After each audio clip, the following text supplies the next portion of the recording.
अस्सलाम वालेकुम नाज़रीन, मैं हूं अरसलान ठोकर। आप देख रहे हैं प्रोग्राम तब्दीली विद अमीर अब्बास। एक प्रोग्राम के लिए ये जिम्मेदारी मेरे पास है, अमीर अब्बास साहब वापस ज्वाइन कर लेंगे, जब तक वो नहीं है ये जिम्मेदारी मेरे पास है।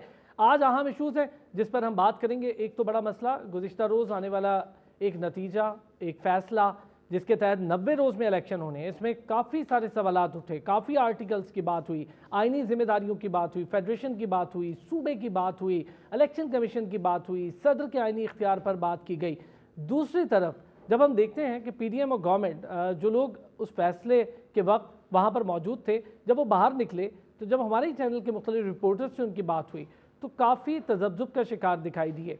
जब सवालात ये उठ रहे हैं कि क्या इस फैसले पर मुकम्मल अमल दरामद होगा, कब होगा और कैसे होगा, दूसरी तरफ काफ़ी सारे जवाबात हैं। एक अक्सरियती फ़ैसला है, अक्सरियती फ़ैसला नहीं है, 3-2 की अक्सरियत से फ़ैसला आया। पुराना बेंच 9 का था, उसमें से 4 जजेस ने इख्तलाफ किया, तो इसका मतलब है 4-3 की अक्सरियत से आया। कभी कहीं मुख्तलिफ हवालों से हम बातें सुन रहे हैं। एक तरफ अब डिजिटल मरदमशुमारी है, क्या मरदमशुमारी इतना टाइम ले लेगी कि वो जो मुकर्रर करदा हद है 90 दिन की, उसके तहत इलेक्शन हो पाए। दूसरी तरफ गवर्नर्स के रोल पर बात हो रही है, गवर्नर का रोल कैसे देखा जा रहा है। एक तरफ तो गवर्नर ने मामलात चला लिए, केपी की बात कर रहे हैं, दूसरी तरफ गवर्नर ने यह मौक़िफ़ अपनाया कि मैंने तो असेंबली तोड़ी नहीं, तो मैं इलेक्शन की तारीख कैसे दूँ। फिर सदर मुमलिकत ने इलेक्शन की तारीख दी। अब यह फैसला आया है कि वो तारीख ठीक है, और जहाँ पर इलेक्शन कमीशन का किरदार ना हो, जहाँ पर गवर्नर का किरदार ना हो, वहाँ पर अपनी आइनी जिम्मेदारी पूरी करते हुए सदर मुमलिकत इलेक्शन की तारीख दे सकते हैं, जिसके बाद इलेक्शन कमीशन मुशावरत करे, तमाम तर चीज़ों को मुकम्मल करे और इलेक्शन की तरफ जाए। अब ये मामला इतने गंभीर होते जा रहे हैं कि लोग रोज़ाना की बुनियाद पे इस मामले में फंस के रह गए हैं, सुनने वाला, देखने वाला, रिपोर्ट करने वाला, कि होने क्या जा रहा है। एक के बाद एक आइनी बहरान, एक के बाद एक सियासी बहरान, आखिर ये मामला जाके किस करवट बैठेगा। और जो महंगाई की सूरत हाल है, शरह सूद की सूरत हाल है, जो दीगर मामलात है, उस पर प्रोग्राम के अगले हिस्से में यकीनी तौर पर आज बात होगी। कर्ज़ों की सूरत हाल है, करंट अकाउंट डेफिसिट है, फिर हमारा जो सबसे बड़ा मसला है वो सर्कुलर डेट है, जो बिजली और गैसेस के लाइन लॉसेस हैं। इन सारी चीज़ों पर भी बात होगी, लेकिन पहले ज़रा, चूँकि सियासी मामलात बहुत गर्म है, सियासी माहौल बहुत गर्म है, सियासी हालात समझ से बाहर है कि होने क्या जा रहा है। इलेक्शन क्या होंगे, क्या इलेक्शन नहीं होंगे, मुकर्ररा वक्त पर नहीं होते तो ज़ाहिर है कॉन्टेम्प्ट ऑफ कोर्ट हो जाएगा, क्योंकि आला अदलिया से ये फैसला आया है। हमें ज्वाइन किया खुर्रमशेर ज़मान साहब, पाकिस्तान तहरीक इंसाफ के रहनुमा है। दूसरी तरफ बैरिस्टर आमिर हसन साहब हमारे साथ मौजूद है, उनका ताल्लुक पाकिस्तान पीपल्स पार्टी से है। दोनों हजरात से इस पर बात करके देखेंगे। खुर्रमशेर ज़मान साहब, काफ़ी सारी चीज़ें हैं इस फैसले की ही अगर मतन को पढ़ा जाए तो इसी में मुख्तलिफ आर्टिकल्स हैं, उनकी गहराइयों में जाने के बजाय इस पर बात करके ज़रा देखते हैं। इमरान खान साहब ने भी इस पर काफ़ी ज़्यादा, मेरा ख्याल है कोई कॉन्फिडेंस से नहीं उन्होंने कहा कि 90 दिन में इलेक्शन होंगे, बल्कि उन्होंने ये कह दिया कि शायद मैं भी 90 दिन में इलेक्शन होता नहीं देख रहा, लेकिन अदलिया का फैसला बहुत अच्छा आया है, अब देखना यह है कि होगा कैसे। आप क्या देख रहे हैं, 90 दिन में इलेक्शन होगा? नहीं, देखें, डेफिनेटली मुश्किलात तो बहुत सारी हैं, और मुश्किलात तो पूरी दुनिया के अंदर होती हैं। बहुत सारे मसाइल आपको नज़र आते हैं, ये होते हैं। आपके सामने इस वक्त एग्ज़ाम्पल जो है वो टर्की का एग्ज़ाम्पल आपके सामने है कि तुर्की के अंदर इस वक्त जो है एक बहुत बड़ा ज़लज़ला आया है, हज़ारों लोग जो हैं उसके अंदर इंतकाल कर गए हैं, और हज़ारों लोग जो हैं उसमें ज़ख्मी हैं, पूरा शहर उनका तबाह हो गया है। लेकिन आप देखें कि उन्होंने फ़ैसला किया कि इलेक्शन वो फिर भी कराएंगे, और मेरे ख्याल से 16 मई की तारीख़ है जो वहाँ पर इलेक्शन होने जा रहा है। सो मुश्किलात का मसला मतलब ये नहीं होता है कि आप इलेक्शन से भागें। असल में हकीकत तो ये है कि इस वक्त पीडीएम बहुत अच्छे तरीके से इस बात को जानती है कि पूरे पाकिस्तान के अंदर वो इलेक्शन कहीं भी करा लें, उन्होंने हारना है। जामपुर का जो इलेक्शन हुआ वो आपके सामने है कि 11 सियासी जमातों को पाकिस्तान ने हराया, पाकिस्तान तहरीक इंसाफ ने हराया, और छोटे मोटे मार्जिन से नहीं, एक बहुत बड़े मार्जिन से हराया। अब ये और इनके सहूलतकारों को बहुत अच्छे तरीके से समझ में आ गई ये बात कि इलेक्शन तो किसी सूरत में पीडीएम ने जीतना नहीं है। अब वो रास्ते उन्होंने ढूंढने कि किन रास्तों के ज़रिए ये जो है इलेक्शन को डिले करें। लेकिन देखिए, हमारा मसला क्या है, हमारा मसला इक़्तिदार में आना नहीं है। हमारा मसला जो है वो इस वक्त मौजूद है, जो इस वक्त हालात आप देख रहे हैं पाकिस्तान के, जो हालात इस वक्त आप पाकिस्तान के देख रहे हैं, वो हमारा मसला है कि पाकिस्तान इस वक्त कहाँ जा रहा है। इस वक्त जब मैं आपसे बात कर रहा हूँ तो जो मेरी नॉलेज के अंदर है वो $300 को क्रॉस कर गया है। आपसे बात करते हुए हम इस बात को अभी ये जानते हैं कि आज आपकी स्टॉक मार्केट जो है वो तकरीबन बंद हो चुकी है, एक्सपोर्ट्स का जो है वो तकरीबन ख़ात्मा हो चुका है, इंपोर्ट्स के जो एलसीज के इश्यूज़ आ रहे हैं वो आप बहुत अच्छे तरीके से जानते हैं कि वो मसाइल कहाँ पे खड़े हुए हैं। So where are we heading? क्या पाकिस्तान को बचाना है या किसी सियासी जमात को बचाना है? ये तो अपने ज़ाती मुफाद के लिए बैठे हुए, इनका इससे ज़्यादा कोई गर्ज है ही नहीं। इनको पता है कि इनकी सियासत ख़त्म होने जा रही है। देखें, इमरान खान से मुकाबला करने के लिए अब पाकिस्तान के अंदर किसी नई सियासी जमात को जन्म लेना पड़ेगा जो कि अपोजिशन करेगी। पीडीएम, पीपल्स पार्टी, पीएमएलएन, ये सियासी जमातें अब इमरान खान से या पीटीआई से मुकाबला नहीं कर सकती हैं। इनका बयानिया फेल हो चुका है, अवाम ने इनको मुस्तरद कर दिया है। अब सिर्फ इमरान खान का बोलबाला है, इमरान खान ही पाकिस्तान को संभाल सकते हैं, वही आगे लेके चल सकते हैं। मैं तो इनसे उल्टा गुजारिश करूंगा कि खुदारा मुल्क की सोचें, अपने ज़ात की नहीं सोचें, क्योंकि पाकिस्तान रहेगा तो सियासी जमातें भी रहेंगी और हमारी सियासत भी रहेगी। बैरिस्टर आमिर साहब, चलें इस पर तो मैं थोड़ी सी और बात भी करूंगा आप दोनों हजरात से, लेकिन पहले ज़रा इस पर बात कर लेते हैं। सर 90 दिन दे दिए हैं अदालत ने, क्या होने जा रहा है सर दोनों गवर्नर्स के हवाले से? एक नून लीग से उनका ताल्लुक और दूसरी तरफ भी गवर्नर जो बैठे हैं उनका ताल्लुक भी नून लीग से। अब करेंगे क्या सर? पीडीएम के अपने गवर्नर्स बैठे हैं, अदालत ने तो कह दिया कि इलेक्शन होना ही होना है, सदर ने तारीख दे दी, उनका आइनी इख्तियार चैलेंज हुआ, वो भी मामला आ गया कि वो आइन के तहत है। जी देखें, आइनी तौर पे इलेक्शन 90 दिन के अंदर होनी चाहिए। अब ये कोर्ट जो बॉल है ये इलेक्शन कमीशन के कोर्ट में है, सदर पाकिस्तान के कोर्ट में और गवर्नर के। मेरे ख्याल से सदर को उन्होंने नहीं कहा कि आपने ठीक किया, गलत भी कहा। सदर ने एक अपना ऑर्डर वापस लिया जो केपीके की हद तक है, और पंजाब वाला उन्होंने कहा कि आप तारीख दें, लेकिन मुशावरत के साथ दें इलेक्शन कमीशन के। और फिर यही खुद ही सुप्रीम कोर्ट ने आगे बढ़ते हुए 90 दिन से ज्यादा के अरसे में कहा कि आगे हो भी जाएं एक थोड़ी देर के लिए, तो कोई ऐसी बात नहीं, करवा लिए जाए। तो जिससे ये साबित होता है कि खुद सुप्रीम कोर्ट ने ये रिलीफ दे दिया सदर को, इलेक्शन कमीशन को, कि वो 90 दिन की मुद्दत से आगे जा सकते हैं। देखिए, इलेक्शंस होने चाहिए, इस पे तो कोई एतराज नहीं है। अब अगर कोई लोग खुशफहमी में मुब्तला हों, जिद और हठधर्मी में बैठे हों कि भाई हम सारे ही इलेक्शन जीत रहे हैं, इन तुरम खानों से ये तो पूछें कि आप जीत कौन सी सीटों पर रहे हैं जो आपने छोड़ी हैं, और उनमें से हारी कितने पे हैं? हमने इन्हें कोई 8-10 सीटों पे हरा दिया है। इनसे इनकी सीटें, जब ये अपने आप को कहते हैं कि दूसरी सियासी जमातें खत्म हो चुकी हैं, हम इनके वफाकी वजीरों को हरा रहे हैं, इनके चेयरमैन को हरा रहे हैं, इनके वाइस चेयरमैन को हरा रहे हैं, और ये है कि पता नहीं किस जगह पे ढिठाई की मंजिल पे बैठे हुए हैं। मैं समझता हूँ ये वो जिद और हठधर्मी है जिसने पाकिस्तान के अंदर मसाइल के हल की बजाय सिर्फ और सिर्फ पाकिस्तान के अंदर इंतशार और फितना फसाद फैला रखा है। इस शख्स ने 2013 से इस मुल्क के निज़ाम का तिया पांजा करने का इरादा किया हुआ है। जिस निज़ाम में इसकी हुकूमत ना हो ये उसे तोड़ता है। 2014 से ये धरने में लगा हुआ है, मुल्क का बेड़ा गर्क करने में लगा है। फिर इसकी हुकूमत दिलवा भी दी गई से, जिस तरह बनी वो फैज़याब हुआ, जिस तरह शुजा पाशा ने इसकी पार्टी बनाई, जिस तरह जनरल बाजवा ने 5.5 साल इसे गोद में लेके इसके पैम्पर बदले बकौले सदर तहरीक इंसाफ। तो जिस तरह मेरी बात सुन लें, जिस तरह आपने उनकी सुनी है मेरी भी सुन लें। नहीं, बात में कर दीजिएगा। सर जिस तरह उनकी सुनी है मेरी भी सुन लें। अब मैं आपकी पूरी बात सुनूंगा, सिर्फ पूछना ये चाह रहा हूँ सर, मैच्योरिटी लेवल जमातों से एक्सपेक्ट किया जा रहा है, चाहे आप हो चाहे तहरीक इंसाफ हो, दोनों की बात कर रहा हूँ। क्या ये हर मामला अदालत ले जाना, आपको नहीं लगता कि जो डेमोक्रेटिक सेटअप है उस पर बहुत बड़ा सवाल है? मैच्योरिटी लेवल है इन जमातों का, जो ये तहरीक इंसाफ को भी अब तकरीबन आप समझ लें 25 साल से ज़ायद अरसा हो गया, आप लोगों को 30-40 साल से ज़ायद अरसा हो गया, तो ये जो मैच्योरिटी लेवल है इस पर सवालात उठ रहे हैं आमिर साहब।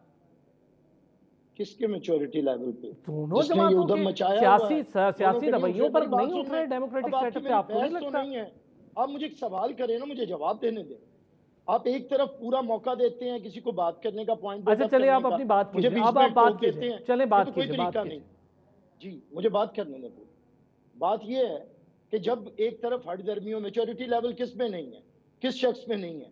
जिस असेंबली से वो वजीर आजम था, जब उस असेंबली ने उसके खिलाफ अदम एतमाद किया तो वो असेंबली पर लानते भेजते हुए बाहर आ गया, उसने असेंबली तोड़ दी। सुप्रीम कोर्ट ने इसे गैर आईनी अमल करार दे के असेंबली बहाल कर दी। इन्होंने इस्तीफे दिए, सुप्रीम कोर्ट में चले गए कि इस्तीफे कबूल करो। जब कबूल हो गए फिर सुप्रीम कोर्ट में चले गए कि इस्तीफे कबूल ना करें, हमने वापस जाना है। बताएं मेच्योरिटी लेवल किस में नहीं है कि तुम्हारी 80% पाकिस्तान में हुकूमत हो, पंजाब हुकूमत तुम्हारे पास हो, खैबर पख्तूनख्वा हुकूमत तुम्हारे पास हो, कुल खेलने का तुम्हें मौका मिला हो, सदर पाकिस्तान तुम्हारे मुंशी की तरह काम करता हो, फिर भी तुम अपनी हुकूमतें तोड़ दो। तोड़ने के बाद को अब फिर इलेक्शन करवाओ। अच्छा, इलेक्शन करवाएंगे तो फिर क्या बनेगा? अगर तुम बड़े मकबूल हो तो तुम वापस आ जाओगे, तो तुम तो पहले भी बैठे थे, फिर असेंबलियां तोड़ने की क्या जरूरत थी? ये है इमेच्योरिटी कि एक शख्स ने जिद और हठधर्मी में मुल्क को आगे लगाया हुआ है, मुल्क की पार्लिमान पे लानते बेचता है, मुल्क की फौज को वो कहता है मीर जाफर मीर सादिक गद्दार, अपने मुखालिफिन को जब वजीर आजम हो बतौर अपोजिशन नहीं कबूल करता, आज अपोजिशन है बतौर हुकूमत कबूल नहीं करता। अब उसके होने देखे ना, इनका जहन देखें कि सिर्फ इमरान ही है, बाकी सब खत्म हो गए। अच्छा अब इस चलिए, अब जहन के मैं साथ मैं क्या एक आपसे मेच्योरिटी सवाल लेवल अब है? कर सकता हूँ कैसे हामिद आगे बढ़ा साहब? जाएगा? अब मैं खुर्रम साहब से भी कर लूँ, आपसे भी एक सवाल कर लूँ। अब आपको पूरा मौका दिया तो यकीनी तौर पर सवाल भी एक बनता है यहाँ पर। खुर्रम साहब, ये जो असेंबली वाला मामला है, इस्तीफे दो और वापस जाकर कहो कि इस्तीफे नहीं देने, हम वापस ले रहे हैं, हमें असेंबली में वापस जाना है, वो हम समझते हैं कि राजा रियाज साहब की वजह से ये मामला आगे बढ़ रहा है, लेकिन क्या इस्तीफा देना उस वक्त को गलत पॉलिसी थी? इस पर पार्टी ने बैठ के कोई बात की है? नहीं, देखें, मैं एक बात आपसे पूछना चाहता हूँ ना, ये साहब बैठ के तो बड़ी बातें कर रहे हैं, ये अगर अपने घर में जाके भी पूछेंगे ना कि क्या हालात हैं, तो हम सब के घर वालों ने भी अपने कान पकड़ लिए हैं, इनके भी और मेरे घर वालों ने भी। पूरे के पूरा माशरा जो है वो इस वक्त परेशान है। मैं आपसे गुजारिश से एक नहायती गुजारिश के साथ एक सवाल है कि आप मुझे बताएं कि इस वक्त पाकिस्तान के क्या हालात चल रहे हैं। आपको पाकिस्तान को बचाना है या नहीं बचाना है? वो तो भगोड़ा बाहर बैठा हुआ है, जो टेस्ट करवाने के चक्कर में उसके प्लेटलेट्स कम हुए थे, भागा हुआ बाहर नहीं आ रहा है। एक जोकर उसने भेजा यहाँ पे, इसाक डार के नाम का, उस जोकर ने देखे मुल्क का क्या हाल कर दिया है। तो मैं आपसे बड़ी गुजारिश के साथ पूछ रहा हूँ कि पाकिस्तान को बचाना है या नहीं बचाना है? ये तो इनके ये हालात हैं कि आप इनसे सवाल क्या करेंगे, या आप इनसे ए क्या पूछेंगे या आपको बी के बारे में जवाब देंगे? इनको बताया गया है कि बात वही करना जो अपने फ़ायदे की हो। मुल्क डूब रहा है, पाकिस्तान तबाही के दिखाने के ऊपर आके खड़ा हो गया है। ये आइन को भी नहीं फॉलो कर रहे हैं। आइन कहता है 90 दिन में आपने इलेक्शन कराना है। ये क्यों भाग रहे हैं? इनकी दौड़ें लगी हुई क्यों हैं? अगर ये समझते हैं कि इलेक्शन जीत जाएंगे तो ये मुकाबला क्यों नहीं करते हैं आके? क्या ज़रूरत पड़ी कि सुप्रीम कोर्ट को जो उसके अंदर इंटरफेयर करना पड़ा? क्या ज़रूरत पड़ी कि सदर पाकिस्तान को जो है इसके अंदर आके इंटरफेयर करना पड़ा? तो ये वजूहत क्या हैं सारी? सो देखें, इस वक्त जो पाकिस्तान का सबसे बड़ा मसला है ना, वो ये मौजूदा पाकिस्तान की सियासी जमातें हैं। अच्छा, जब तक इनसे छुटकारा नहीं होगा, जब तक अवाम के पास जाके ये इलेक्शन नहीं लड़ेंगे, इन्होंने यही हल करना है। ये मुल्क को उस जगह के ऊपर लेकर आ जाएंगे जहां से वापसी का रास्ता आपको नहीं मिलेगा, जहां अच्छा खुर्रम साहब, खान के लिए भी इतनी एक चीज इसमें ऐड कर देंगे कि इमरान खान ने आके मुल्क को बचाएगा किस तरह? ठीक है, मैं एक चीज चाह रहा हूँ इसमें ऐड कर देंगे। आप ये कह रहे हैं कि सदर मुमलिकत को इंटरवीन करना पड़ा इस मामले में, जबकि वो तो खुली बात है कि पार्टी प्रेशर की वजह से सदर मुमलिकत को इलेक्शन की तारीख देनी पड़ी। शेख रशीद अहमद साहब का वो बयान सबने सुना। जी, सॉरी, आप प्लीज रिपीट करेंगे अपना सवाल? खुर्रम साहब, मैं ये कह रहा हूँ कि पार्टी प्रेशर की वजह से सदर मुमलिकत को ये इलेक्शन की तारीख देना पड़ी। शेख रशीद साहब का वो बयान सबने सुना है, ज़बान ज़द आम था। देखिए, जो आपके मुल्क के जो सदर होते हैं ना, वो किसी पार्टी की नुमाइंदगी नहीं करते हैं। एग्जैक्टली। वो तो जाहिर है कि अगर आरिफ अलवी सदर नहीं होते या अगर कोई और भी सदर होता तो इमरान खान ने उनको भी खत लिखना था। ये खत तो एक आम आदमी भी लिख सकता था। सो मैं आपसे बार बार एक गुजारिश कर रहा हूँ कि इस वक्त इन्होंने कसम खाई है कि इन्होंने अपनी कुर्सी बचानी है, इन्होंने इलेक्शन में नहीं जाना है। अलग अलग रास्ते इख्तियार किए जा रहे हैं इमरान खान को मरवाने के लिए। इनका मकसद है कि या तो ये इमरान खान को कत्ल करा दें या ये इलेक्शन से भागें। कोई तीसरी बात इनको समझ में नहीं आती है। इमरान खान का खौफ इनको ये बात समझ में आ गई है कि अगर इमरान खान रहा तो इनका कोई फ्यूचर नहीं है। किस किस्म के केसेस कर रहे हैं? खुर्रम साहब, ये काफी सख्त इल्जाम है वैसे। तो क्या इमरान खान ने दावत दी थी लाखों लोगों को कि वो इस्लामाबाद आ जाएं, इस्लामाबाद हाई कोर्ट पहुंच जाएं? आपको अंदाजा नहीं कि इमरान खान कितनी बड़ी शख्सियत है। इमरान खान कोई भगोड़ा थोड़ी है नवाज शरीफ की तरह कि वो बैठा हुआ लंदन में डर के अंदर खौफ की बुनियाद के ऊपर वापस नहीं आ रहा है। इमरान खान जब अपने घर से बाहर निकलेगा तो लाखों लोग पाकिस्तान में बाहर निकलेंगे उस शहर में उसको वेलकम करने के लिए। अच्छा सर, एक चीज वो मैं दोबारा आमिर साहब के पास जाऊंगा, लेकिन उसको उसका आप तो ले जवाब रहे दे हैं दें। जूम के ऊपर, आप अंदाजा लगाएं कितनी नाइंसाफी हो रही है। और इमरान खान जो पूरे पाकिस्तान का सबसे अजीम लीडर है, उसको वहां पे बुलवाया जा रहा है। क्या आप लोगों को इस बात का एहसास नहीं है? अच्छा, अब इसका तो जवाब दे दें, इसके बाद मैं जरा आमिर साहब के पास भी जाता हूँ इस बात का कि क्या वो इस्तीफे देना गलती थी या अब वापस आना गलती हो जाएगी असेंबली में? देखें, जिस तरीके से सियासी माहौल चलेगा उसके हिसाब से पाकिस्तान तहरीक-ए-इंसाफ अपनी सियासी चाल चलेगी। हम ये सियासत कर रहे हैं, बैठकर हम अपने हिसाब से सियासत करेंगे। हमारी पब्लिक, हमारे सपोर्टर्स, हमारे वोटर जिस तरह का रिस्पांस चाहते हैं उस तरह का हम रिस्पांस देंगे। हम एक अपनी स्ट्रेटजी बनाएंगे। यहाँ पे एक माफिया है हमारे सामने जिससे हम मुकाबला कर रहे हैं। अच्छा, 13 सियासी जमातों का माफिया है जिनके साथ ये मुकाबला चल रहा है। अच्छा आमिर उसके साहब, हिसाब से मुकाबला करेंगे ना। ठीक है, चले, आपने जवाब दिया। फॉलो नहीं कर रहे, आप मुझसे एक्सपेक्ट करते हैं कि मैं इनके टर्म्स में चलूंगा। ओके आमिर साहब, पॉलिटिकल टैक्टिक्स को पब्लिक इंटरेस्ट और अपने इंटरेस्ट के साथ कंफ्यूज ना करें। ये खुर्रमशेद जमान यही कह रहे हैं जी, वो पॉलिटिकल टैक्टिक्स हैं, इस्तीफा दें, वापस आएँ, ये हमारा इस्तेहकाक है।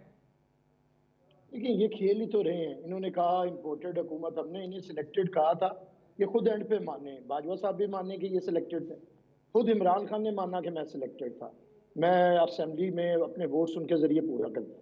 इन्होंने इम्पोर्टेड कहा, 2 महीने के बाद कहा नहीं वो गलत बात थी, अब मुझे पता चला है कि अमेरिका नहीं उसमें जनरल बाजवा इन्वॉल्व था। तो बात यह है कि इनका कोई मौकफ नहीं है, ये खेलते हैं, उसके लिए मुल्क का मुफाद इन्हें कोई अहम नहीं है। ये ऐसा खेलते हैं, आज ये बातें कर रहे हैं इकोनॉमी की, इकोनॉमी का बेड़ा गर्क करके ये बतौर वजीर आजम इमरान की दिसंबर में, जनवरी में तकरीरें हैं कि मुल्क डिफॉल्ट भी कर सकता है, ये भी तकरीरें हैं कि महंगाई बहुत बढ़ेगी, लोग तैयार रहे। फिर IMF की डील को तोड़ा, फिर उसके बाद जब इनकी गवर्नमेंट चली गई तो इन्होंने डिफॉल्ट करवाने के लिए मुल्क को इनके अपने वज़राए खजाना ने खत लिखे। तो मैं समझता हूँ ये खेल रहे हैं मुल्क की सालमियत के साथ, अवाम के मसाइल के साथ, पाकिस्तान के इस्तेहकाम के साथ। अब इन्होंने इदारों के अंदर तकसीम शुरू कर दी है। अब देखिए ना, कल जो फैसला आया है, फैसला आने के बाद तो इबहाम खत्म होना चाहिए था। इबहाम पैदा क्यों हो गया कि सुप्रीम कोर्ट में तकसीम हो गई। अब एक जो चीफ जस्टिस साहब हैं, एक उनकी जुडिशल पावर्स है, एक उनकी एडमिनिस्ट्रेटिव पावर्स है।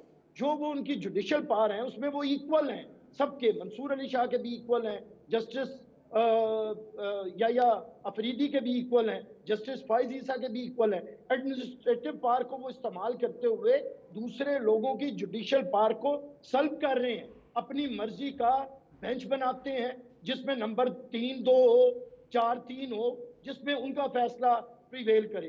तो मैं समझता हूं अब ये बातें तो सब आज मैं अच्छा नहीं आमिर कर रहा, साहब, ये जो बात आप कह रहे हैं, आमिर साहब इसी का जवाब कह रहा हूँ, ये जो बात आप कह रहे हैं इसी को पॉइंट बनाकर नजरसानी अपील के लिए जाएंगे? नजरसानी का कोई तुक ही नहीं बनता। मैं बार बार कह रहा हूं, हम तो कभी अदालत में नहीं गए। अदालत में कौन भाग भाग के जाता है हर बात में? आपने देखा नहीं पंजाब असेंबली के अंदर क्या तमाशा, गुंडों के साथ उस वक्त ये परवेज लाई आया था, मारा था लोगों को, झूठा इसने। एक उसका फ्रैक्चर हुआ था आयोडीन वाला, और एक इनका फ्रैक्चर हुआ है।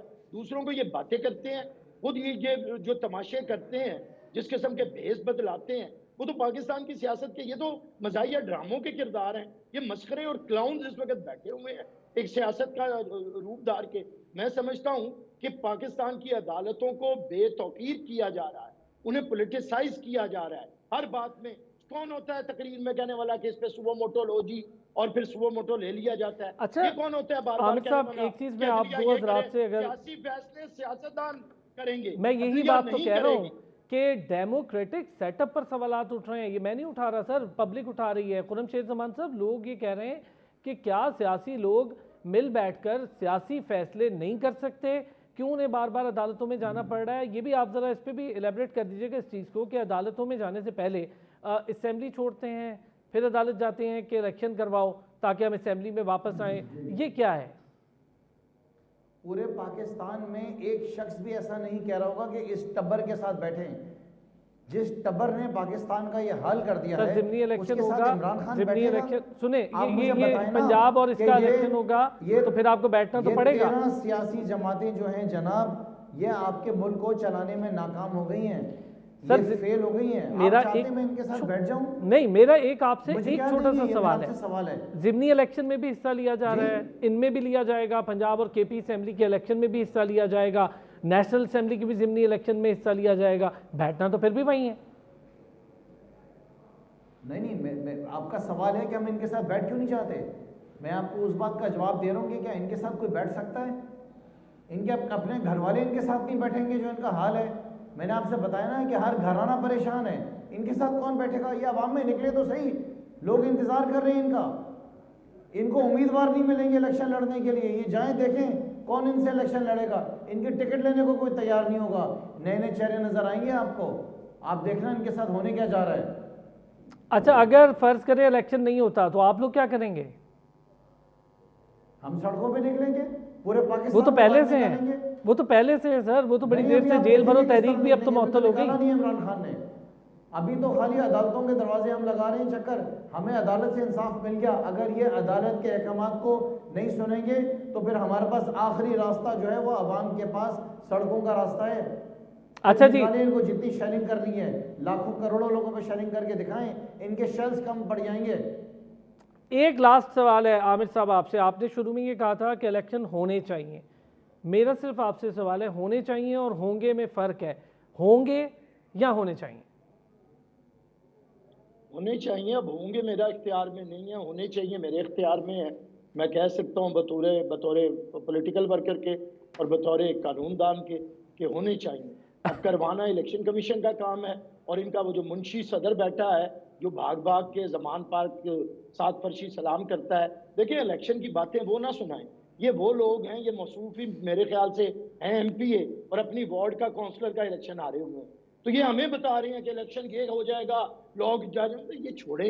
ये मैंने आपको पहले भी कहा कि ये मसखरे हैं चंद। इनका काम सिर्फ इमरान की हर बात पे इमरान, हर बात पे इमरान खान। चले डॉक्टर बैरिस्टर साहब बहुत शुक्रिया, खत्म हो रही है, माधूम बैरिस्टर आमिर हसन साहब बहुत शुक्रिया सर। वक्त की चूंकि कमी थी, इंशाल्लाह किसी और दिन इस मौजू पर बात कर लेंगे। खुर्रम शेर जमान साहब पाकिस्तान तहरीक इंसाफ से, बैरिस्टर आमिर हसन साहब पाकिस्तान पीपल्स पार्टी से, बहुत शुक्रिया। एक छोटा सा ब्रेक लेते हैं, ब्रेक से वापस आएंगे तो दीगर मामलात हैं उस पर भी बात करेंगे।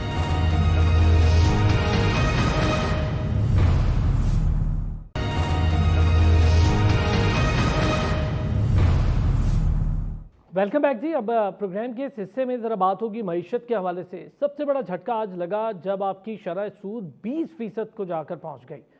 17 पहले ही बहुत ज़्यादा थी, अब 20% पे पहुंची है। क्या फ़ायदा होगा मुल्क की मईशत को इससे? मुल्क की मईशत स्लो डाउन होगी तो क्या बैंक्स में पैसे आएंगे? बैंक्स में पैसे आएंगे, उसका क्या फ़ायदा होगा? इंपोर्ट एक्सपोर्ट का गैप मुसलसल बढ़ता जा रहा है। हमारी पूरी हिस्ट्री में मैं अगर गलत नहीं हूँ तो सिर्फ तहरीक इंसाफ की वो गवर्नमेंट थी जिसमें एक बार एक्सपोर्ट्स बेहतर दिखाई दी थी, वरना हम हमेशा इंपोर्ट बिल की बात करते दिखाई देते हैं। भरमार है इंपोर्ट की, हम रॉ मटेरियल के नाम पे मंगवाते हैं, सब्जियां फल सब कुछ मंगवाते हैं, जबकि हम खुद एग्रीकल्चरल कंट्री हैं। उसके बावजूद हम जो दुनिया भर में 8वें नंबर पर खड़ी होती थी कंट्री दुनिया भर को गंदम देने पे, अब वो गंदम भी बाहर से मंगवाने पर मजबूर है। गर्दिशी कर्जे बढ़ते चले जा रहे हैं, 4100 अरब की हद को छू गए हैं।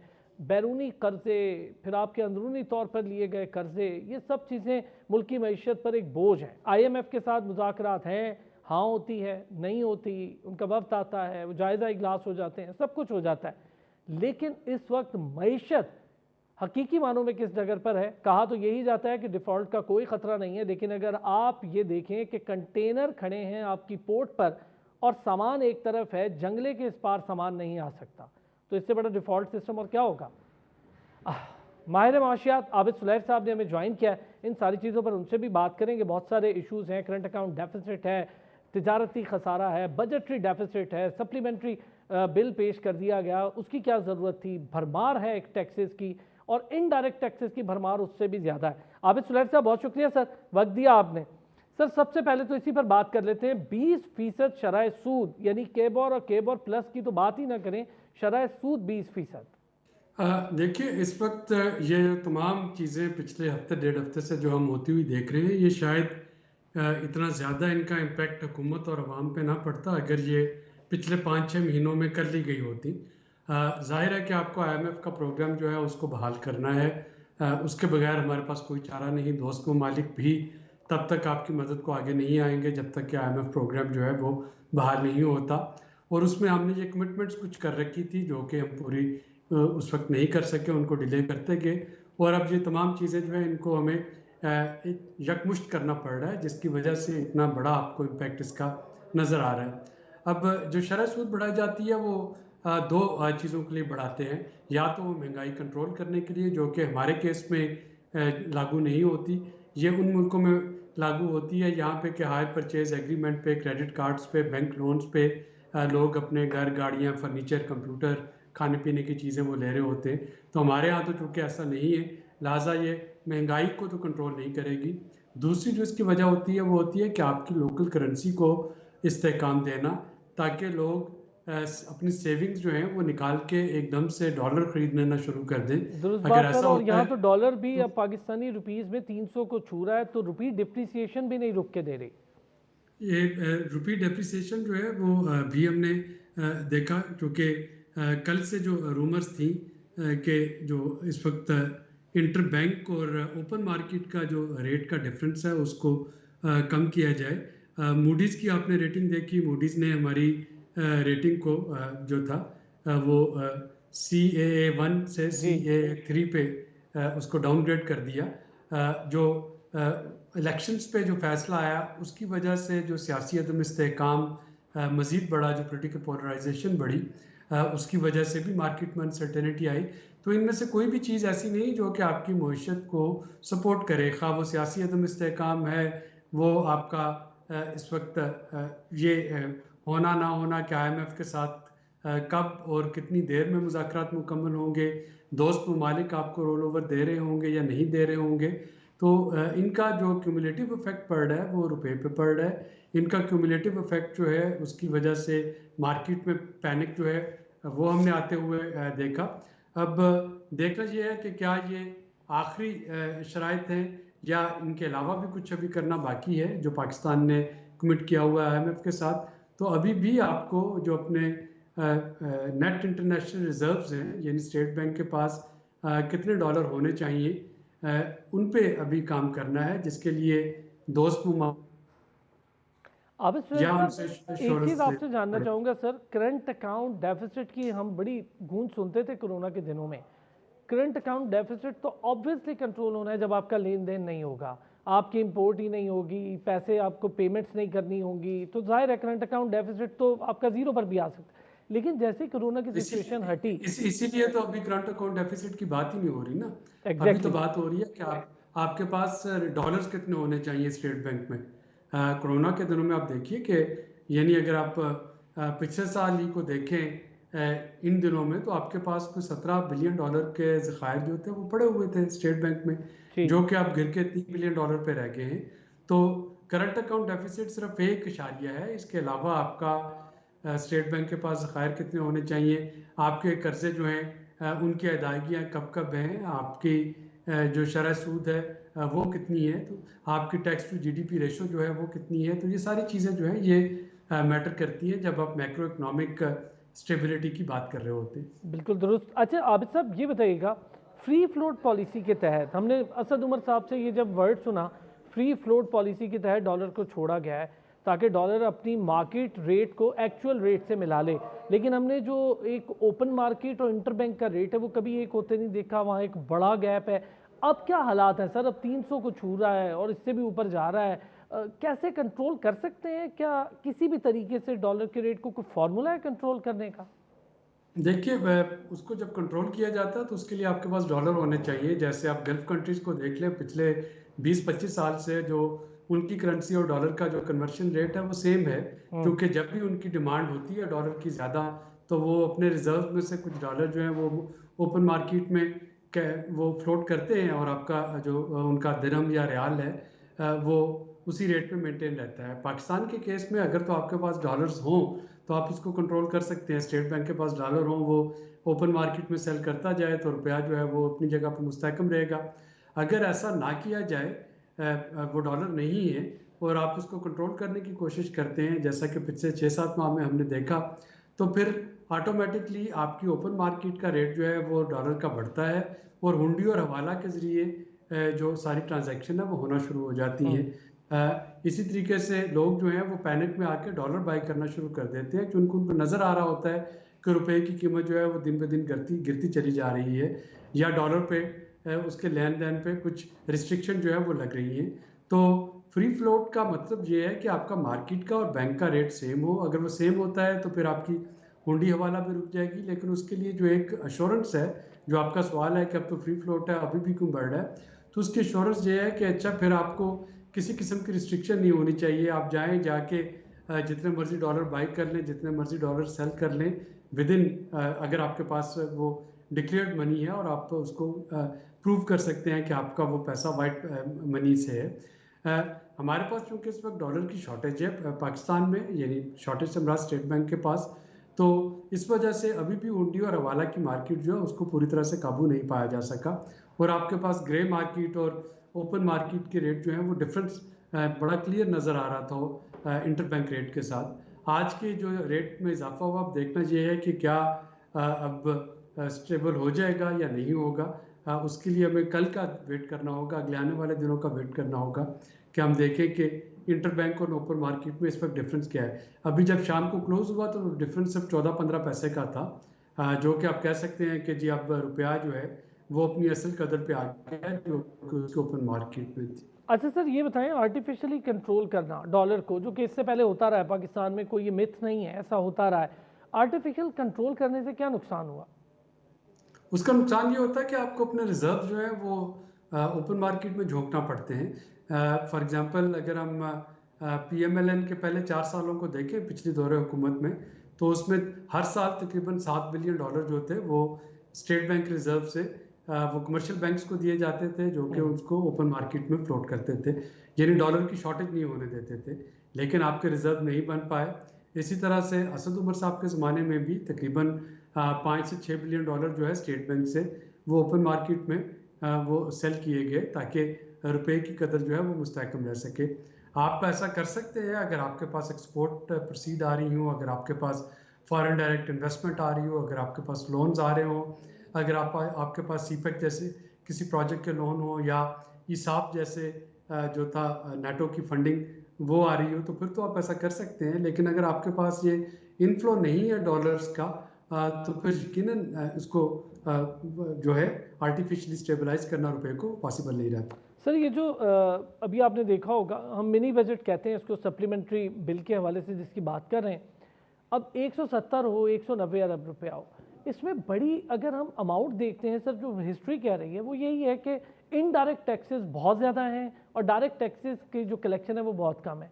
क्या हम FBR रिफॉर्म्स नहीं कर पाए, या फिर डायरेक्ट और इनडायरेक्ट टैक्सेस के लिए आवाम को वो सहूलत नहीं दे पाए, वो एतमाद नहीं दे पाए कि जिसके तहत वो अपने आप को खुद उस टैक्स नेट में लेकर आए? ये दोनों चीज़ें, और तीसरी चीज़ ये भी है कि जो लोगों को जिनको डायरेक्ट टैक्सेस देने चाहिए वो सारे तबका इशराफिया से ताल्लुक़ रखते हैं। आप रियल एस्टेट पे टैक्स की बात करते हैं या आप एग्रीकल्चर से होने वाली इनकम के टैक्सेस की बात करते हैं, तो छोटे किसान को तो अफेक्ट नहीं होगा ना। जब आप इनकम ऑन एग्रीकल्चर की बात करते हैं तो उन्हीं लोगों की बात कर रहे हैं जो भी थ्रेशोल्ड बनेगा, जो कि आपके फैसला साजी करते हैं असेंबलियों में बैठे। तो यही रिफॉर्म जो है वो नहीं हो सकी, तो तभी तो हम इस हाल को पहुँचे कि हमें IMF के साथ की गई अपनी हर कमिटमेंट जो है वो पूरी करनी पड़ रही है, बल्कि बड़े हम्बल तरीके से पूरी करनी पड़ रही। ठीक है सर, बहुत शुक्रिया। आबिद सुलैही साहब हमारे माशियात हमारे साथ मौजूद थे। काफ़ी अहम मौजू हैं आज के दिन से मुनासबत से भी, जैसे डॉलर एक हाथ से निकला, एक ही दिन में लंबी छलांगे मारता हुआ 20-22 रुपये क्रॉस करता हुआ दिखाई दिया, फिर 20% शरह सूद बढ़ गई, फिर कर्जे, गर्दिशी कर्जे, करंट अकाउंट डेफिसिट, इन सारी चीज़ों का बोझ एकदम से इस मैशत पे पड़ रहा है। बहरहाल यहाँ पे लेंगे एक ब्रेक से वापस आएंगे तो एक और इशू है बड़ा, उस पर बात करेंगे।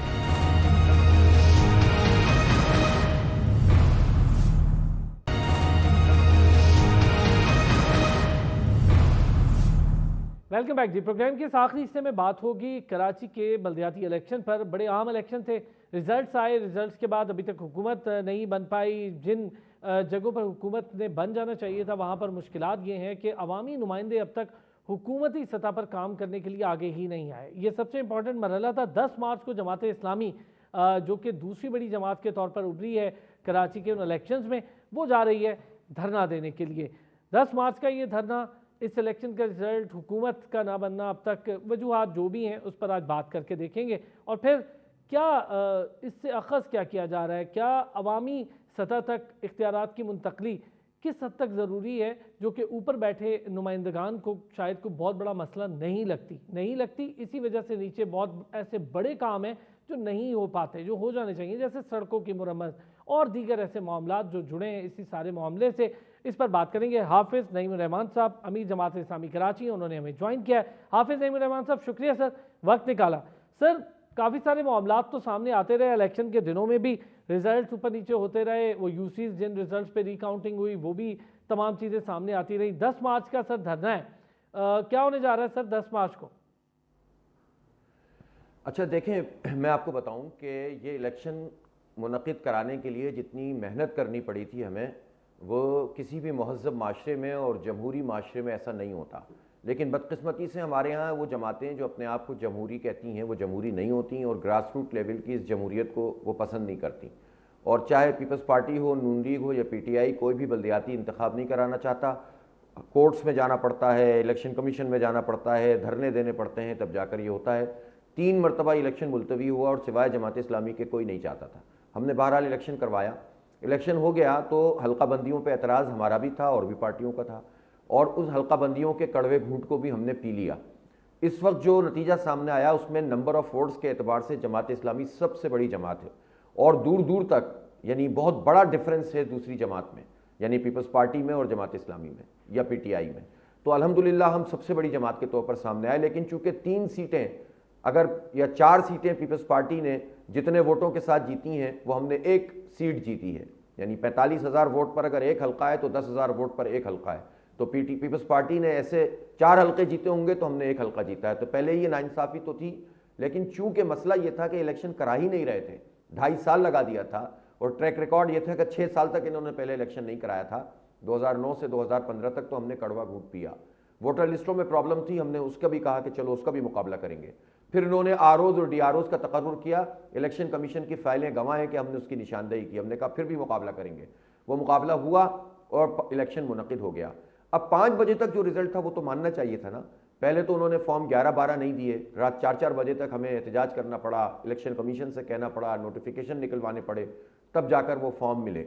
और उसके बाद फिर उन्होंने किया ये कि जो नतीजा आ गया उसके मुताबिक जमात इस्लामी की सीट्स भी सबसे ज़्यादा थी, वोट भी सबसे ज़्यादा। उन्होंने वो नतीजे बदलना शुरू कर दिए RO के ज़रिए से। RO होते हैं रिटर्निंग अफसर के जो 3-4-4, 5-5, 6-6 यूसीओं के इलेक्शन कमीशन की तरफ से होते हैं, और DRO होते हैं जो ज़्यादातर DCs थे। तो जो DC हैं वो भी पीपल्स पार्टी के नॉमिनेटेड, जो ROs हैं वो भी उनके थे। इलेक्शन कमीशन ने इसमें ज़ाहिर है उनसे मदद तलब की और सिंध हुकूमत ने पूरा इन्फ्लुएंस इस्तेमाल किया। फिर उन्होंने नतीजे बदलने लगे तो हमने एहतजाज किया। फिर इलेक्शन कमीशन ने 6 यूनियन कमेटियों को पहले और 3 को बाद में अपने पास ले लिया, और उस पर हमारा रिकाउंटिंग का क्लेम नहीं है कि हम कहते हैं सिर्फ नतीजा तब्दील किया उसको ठीक कर दिया जाए, ठीक है। साथ ही होना यह चाहिए था कि 15 जनवरी को इंतखाब हुआ तो 16 जनवरी को ही इलेक्शन कमीशन की तरफ से 11 यूसीओं के ज़िमनी इंतखाब का ऐलान हो जाता। आज 3 तारीख को मार्च की आज तक ऐलान नहीं हुआ, तो हमारा ये हक बनता है ना कि हम सवाल करें, एहतजाज करें, धरना दें, दरख्वास्त लिखें, सब कुछ हम कर रहे हैं। जब नहीं हो रहा तो हम एहतजाज कर रहे हैं कि 11 यूसीओं का ज़िमनी इंतखाब किसकी फरमाइश पे नहीं हो रहा। ज़ाहिर सिंध हुकूमत की फरमाइश पे नहीं हो रहा। उन्हें मालूम है कि उन यूसीओं की अक्सरियत वो है जिसमें जमात इस्लामी नीचे के वार्ड जीत चुकी है, उनके नंबर्स कम हो जाएंगे। तो उनके नंबरों को प्रोटेक्शन देने के लिए इलेक्शन कमीशन अगर आलायकार बनेगा, पीपल्स पार्टी का तो एक्सपोज तो करेंगे ना, मुतालबा तो करेंगे, तो हमारा जमहूरी हक है, क्यों नहीं कर रहे वो ऐलान। दूसरी बात यह है कि पहले उन्होंने नतीजे बदले और फिर उसके बाद रिकाउंटिंग की दरखास्तें करके जाली तरीके से नतीजे बदलने शुरू किए। हमने उसको उस वक्त रुकवाया, लेकिन अब उन्होंने उस सिलसिले को दोबारा शुरू किया। चले करें आप रिकाउंटिंग। अब इलेक्शन कमीशन का काम यह था कि वो सीज कर देते वोट उनके पास है, जो RO के फॉर्म एलिमेंट होते हैं उसको उन्हें सीज करना चाहिए था। उन्होंने 1.5 महीना इनको फराहम किया ताकि मैनूवरिंग की जा सके। और हुआ यह है कि अब चूंकि बैलेट पेपर भी महफूज नहीं थे तो उन्होंने फॉर्म जो सील शुदा थैले थे उनको खोला है। कल रिकाउंटिंग पहली शुरू हुई है तो पहला ही थैला खुला हुआ मिला, जिसका ट्वीट मैंने किया। पूरी दुनिया के सामने जब रिकाउंटिंग शुरू हुई हो तो पता चल गया फ्रॉड हुआ है, और फ्रॉड सामने आ गया। हम जीती हुई हमारी यूसी है, 350 वोट हमारे रिजेक्ट कर दिए इस बुनियाद पे कि वोट के पीछे पोलिंग अफसर की मोहर नहीं है। जब मोहर नहीं है तो ये कैसे पोल वोट डाल, वो भी सिर्फ जमात इस्लामी के वोटरों के साथ होगा, बाकी किसी के साथ नहीं हुआ। तो बिल्कुल जालसाजी क्या है, बिल्कुल वाज़ेह तौर पर कब्जा सिस्टम है और आरओज और डीआरओज में मुलव्वस हैं।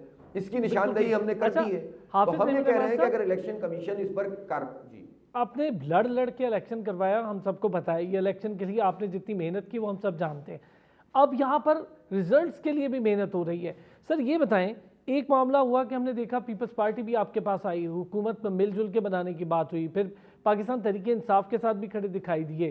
क्या कोई मामला इनके साथ मिलके होगा या फिर आप हुकूमत करेंगे तो अकेले करेंगे? देखिए पहली बात यह है, यह मामला तो बात की बात है ना, अभी तो प्रोसेस में 11 ज़िमनी इंतखाब होंगे यूसीओ के, उसके बाद जो रिजर्व सीट्स हैं उनकी एलोकेशन होगी ज़ाहिर है, और फिर उसके बाद हाउस मुकम्मल होगा। जब हाउस मुकम्मल होगा तो ये सवाल पैदा होगा ना कि किसके साथ जाना है, किसके साथ नहीं जाना, अकेले रहना है, दुकेले रहना है। पहला सवाल ही है कि नतीजा ठीक करो। लड़कर इलेक्शन करवाया था और ये अल्हम्दुलिल्लाह ये जमात इस्लामी ही है, हम लड़कर ही नतीजा भी ठीक करवाएंगे। हम गलत नतीजा हासिल नहीं करना चाहते, हम कोई अनड्यू फेवर नहीं चाहते। हम जीत चुके हैं, पूरे शहर ने हम पर एतमाद किया है। इतनी ज्यादा एम्बिग्युइटी थी, इतनी ज्यादा कंफ्यूजन थी, आखिरी घंटे तक साजिशें हो रही थी कि इलेक्शन नहीं होगा, फिर भी 20-25% लोगों ने वोट कास्ट किया। बहुत बड़ी बात है, वरना तो इन हालात में तो 5% भी करते तो बड़ी बात थी। लेकिन जब ये सब कुछ हो गया तो आप नतीजा बदलें और फिर कहें यार नतीजा छोड़ो, बैठकर बात कर लेते हैं। तो देखिए बातचीत करने से तो हमने कभी किसी को मना नहीं किया, लेकिन ये नहीं होगा कि आप जबरदस्ती कब्जा कर लें और बात कर लें। हम कोई खैरात में थोड़ी आपसे सीटें मांग रहे हैं, अपना हक मांग रहे हैं, अवाम का हक मांग रहे हैं। अवाम का हक मांगने में आप अगर कहेंगे कि हम बादशाह सलामत हैं, आप हक वक्त को छोड़ें, हमसे बैठकर बात करें, हम आपके भाई कोई मज़ारे थोड़ी हैं, हम आपके नौकर और वो थोड़ी हैं कि जो आपके खेतों में काम करते हों।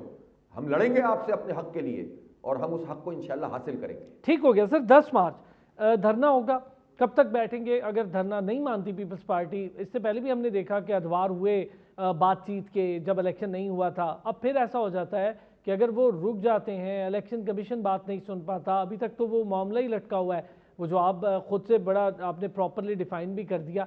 फिर क्या होगा सर? 10 मार्च का धरना लंबा होगा जब तक मामलात आगे नहीं बढ़ते, जब तक फाइनल रिजल्ट नहीं आ जाते? देखिए पिछले इलेक्शन के बाद से हमने अपने आप को इस तरह से रखा था कि चलें हम बहुत ज़्यादा एग्रेसिव नहीं जाते और चलें इलेक्शन कमीशन को भी मौका दें, देर सवेर हो रही है उसको भी बर्दाश्त कर लेते हैं, लेकिन चीज़ें सही ट्रैक पे चलें।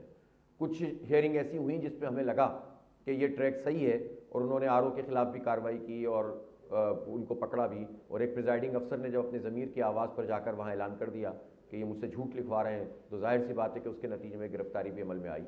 तो जितनी सही बात होती है हम इलेक्शन कमीशन की उसकी पजीराई भी करते हैं, लेकिन अब हमें ऐसा लग रहा है कि इलेक्शन कमीशन तो सिंध हुकूमत के कहने पे ही चल रहा है और वक्ती तौर पर कुछ चीज़ें सामने आ जाती हैं, लेकिन अगर ये 1.5-2 महीने का डिले है, इसमें क्या चीज़ माने हैं। कौमी असम्बली के ज़िमनी इंतखाब थे, उसका ऐलान करने में तो उन्होंने वक्त नहीं लगाया और फौरी करवा दिए थे। वो तो उन्होंने अभी तक जो है वो तो ठीक है, अच्छा किया था आपने, लेकिन बल्दियाती इलेक्शन ने क्या कसूर किया जिसका आप ऐलान नहीं कर रहे ज़िमनी इंतखाब का। इसलिए अब हम जो धरना देने जा रहे हैं वो हम अलामती धरना नहीं दे रहे हैं, हम वहाँ बैठ जाएंगे और हमारा धरना असल में तो इसलिए है कि हमें हमारा जमहूरी हक मिले और ये कार्रवाई जो शबखून मारा जा रहा है ये रुक जाए और इलेक्शन कमीशन इसमें अपना रोल अदा करे। इलेक्शन कमीशन से हम कोई अनड्यू फेवर नहीं मांगते, नाजायज़ चीज़ हम नहीं मांगते, जो जायज़ है वो करें, जो हक है, जो प्रिजाइडिंग अफसरों के आपने देख लिए अंगूठे, हमारे पास भी फाइल मौजूद है और आरओज ने भी आपको दी है, दोनों को मैच करें। अगर उस मैच के नतीजे में दोनों के अंगूठे एक ही होते हैं तो इन्वेस्टिगेट करें कि इनको धमकियां मिली हैं कि नहीं मिली। आप पता करें कि ये एक ही प्रिजाइडिंग अफसर 2 रिजल्ट कैसे दे रहा है। जब आप सही इन्वेस्टिगेट करेंगे और फॉरेंसिक करेंगे तो आपसे आप सारे रिजल्ट दुरुस्त हो जाएंगे। ठीक, ये तो इन 11 यूसीओ के अलावा है जो इस पर ज़िमनी इंतखाब होना है, इसी में जो है वो पीपल्स पार्टी के पूरे मैंडेट का पोल खुल गया है और वो फंस गए बहुत बुरी तरीके से। ये जमात इस्लामी है जिसने फंसाया है, वरना ये धांधलियां करते थे और लोग खामोशी से मुकमुका कर लेते थे। वो समझ रहे हैं कि पुरानी तारीख में कराची चल रहा है जिसमें जो कुछ चाहो करो और आपस में पार्टियों को खरीद लो, एडमिनिस्ट्रेटर पे खरीद लो, वजारतों पे खरीद लो, गवर्नरशिप पे खरीद लो और मिलजुल कर खाओ और आवाम का बेड़ा गर्क। यानी अब धरना होगा तो अलामती नहीं होगा, अब धरना होगा तो अलामती नहीं होगा, बैठेंगे वहां पर और अपना हक लेकर उठेंगे। ठीक हो गया, बहुत शुक्रिया। अमीर जमात इस्लामी कराची हाफिज नईम रहमान साहब हमारे साथ मौजूद थे उस अहम इशू पर जो कि अवामी मसला है, उस पर यह बात हो रही थी। बहुत शुक्रिया सर आपका भी। आज के प्रोग्राम के लिए इतना ही। वहीं इकॉनमी पर भी बात हुई, सियासी मामलात पर भी बात हुई, नवे रोज़ के इलेक्शन पर भी हुई, बल्दियाती इलेक्शन पर भी बात हुई। अपना ख्याल रखिएगा, अब तक के लिए।